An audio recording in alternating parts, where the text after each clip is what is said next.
Hey, Brian Sullivan, founder of Precise Selling, with your weekly sales, leadership, and communications tip. This time not from a hotel room.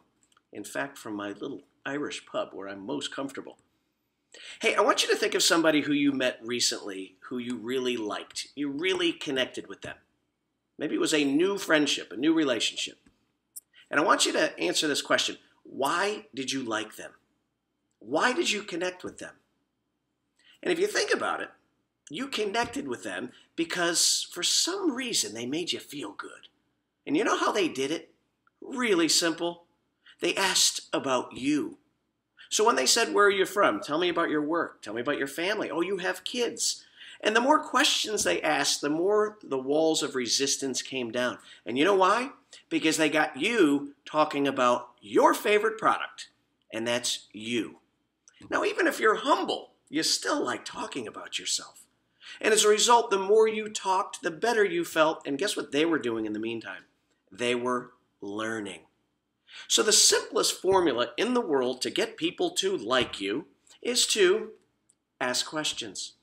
But it's not why you're asking questions, to somehow manipulate them into having them like you.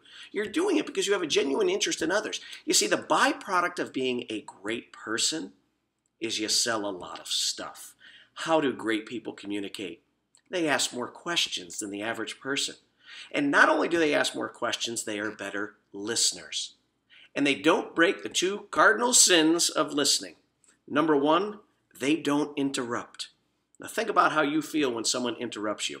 Automatically, I know you don't like them, right? So it's very difficult to sometimes sit back and just listen and not interject. Number two, do you consider yourself a fake listener?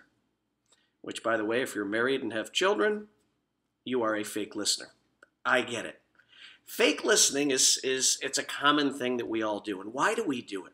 Well, because these days there's so much going on in our brains, right? And it's hard to just settle into a conversation and actually listen to the words that are being used. So it's very difficult. In fact, I have an exercise for you.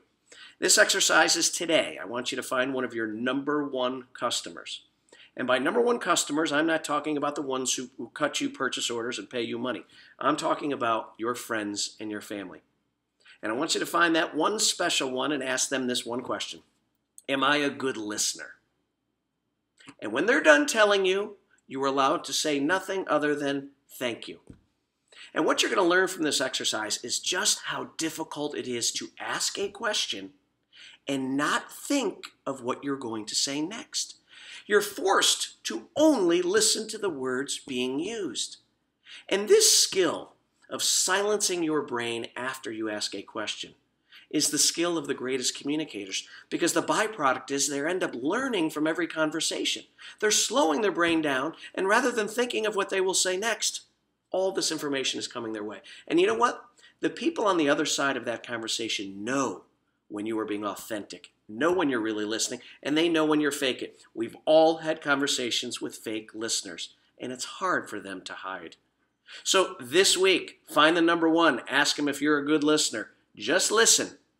Take in that information, and know that you'll never, ever be great at it, but the awareness of when you are listening and when you are fake listening will separate you from the average or below average folks who every day get up in the morning and can't wait to tell everyone all about them rather than learn about others.